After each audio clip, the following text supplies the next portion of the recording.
Hey everybody, it's Matt Mayoko at NBC Sports Bay Area checking in on Thanksgiving Day. The 49ers had a practice on Thanksgiving, three games around the NFL on Thanksgiving Day. The 49ers and every other team practiced on this day, and I'll give you the full report, including what's going on with Brock Purdy. But first, this is brought to you by Canyon Club Brewery, located in Moraga. A great space out there, good family friendly atmosphere with plenty of beer selections to meet your style needs. A lot of different varieties of beer, as well as a great menu with tasty bites. And it's just a great place for a brewery, a beer garden, restaurant, and it's a very family friendly atmosphere.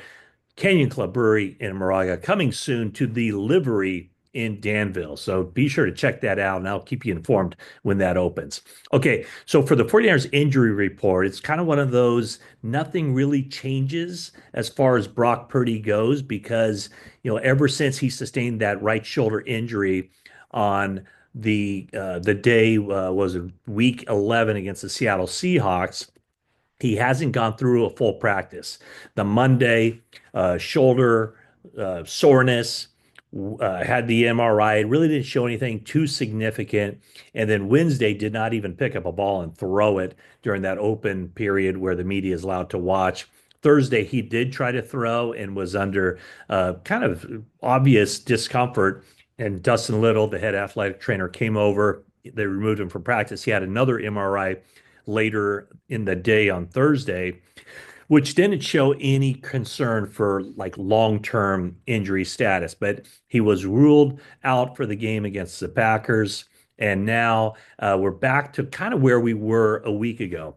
Did not really throw the ball at all on Wednesday, although he did do some throwing at the team facility on Monday. And don't know the exact details of what he was able to do on Thursday. I believe he probably threw a little bit more trying to test that thing, but just the fact that he didn't go through a full team workout, I think is concerning for 49ers fans and the 49ers because you obviously you want your quarterback out there practicing on 11 drills.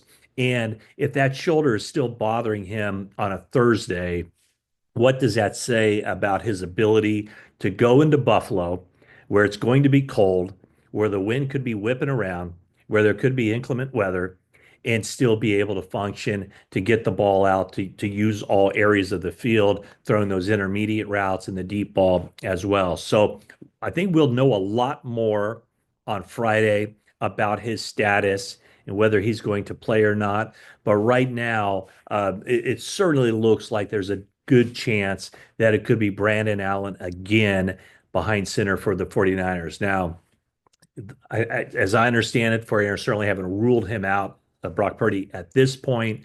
But I mean, I think the injury report and the status, Brock Purdy being limited again on Thursday, speaks to him being very, very questionable to play Sunday against the Buffalo Bills. Okay, let's work through the injury report. There were only a couple of changes to it. So the guys who did not practice on Wednesday, again, did not practice on Thursday, except for Christian McCaffrey. He was held out of practice on Wednesday as rest.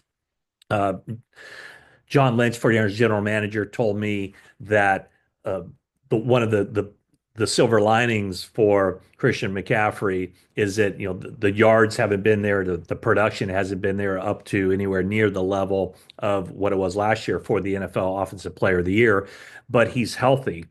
And the 49ers rested him on Wednesday, back full participation in practice on Thursday. And by the way, Lynch said that he believes that Christian McCaffrey is ready to bust out. So we shall see. But the guys who did not practice and remain iffy for this game, Trent Williams with the ankle injury, Nick Bosa with the hip and the oblique, two starters in the concussion protocol, left guard Aaron Banks and defensive tackle Jordan Elliott. And then Deommodore Lenoir has the banged up knee. Good news, that's not a ligament situation, but it is a contusion. Second day in a row, he did not practice. He banged up his knee in that game against the Packers. So, of all those guys, Lenoir probably is the one who has the best chance of playing, but we'll see how Banks and Elliott are able to progress through the concussion protocol. And then Demetrius Flannigan-Fowles, linebacker, also has a knee injury. He did not practice. Guys who were limited in practice besides Brock Purdy, Dominick Puni with a shoulder injury, Kevin Givens with the groin, so he returns to the practice field for the first time in a while. And then Chris Conley, a new addition to the injury report. He has a knee issue. And then, of course, there's Dre Greenlaw. He's been limited in practice as the 49ers have opened that 21-day practice window for him off of injured reserve. Folks, don't get your hopes up. Or maybe a lot of you are saying, don't rush Dre Greenlaw back. So maybe this is good news for that crowd is that Dre Greenlaw will not play Sunday against the Buffalo Bills.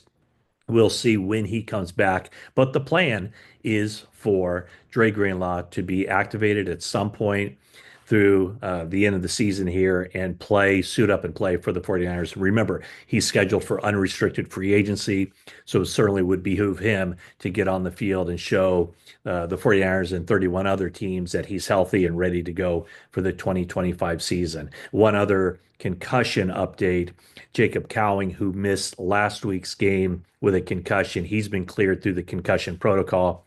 I asked Kyle Shanahan about the punt return situation, and he said that even though Ricky Pearsall looked very comfortable, very natural fielding punts, that it is Cowing's job and he'll be back there if he's cleared, and he has been cleared. So expect to see him back there returning punts against the Buffalo Bills. That is the injury update for today. Earlier in the day on Thanksgiving, I taped a segment about the 49ers and their potential interest for Daniel Jones and kind of maybe the long shot nature of that. I think the 49ers would love to have him as a backup quarterback next year, but Daniel Jones will probably have a lot of options. So check that out. And also, if you haven't already, please subscribe to this channel, like, comment, and that is it for now.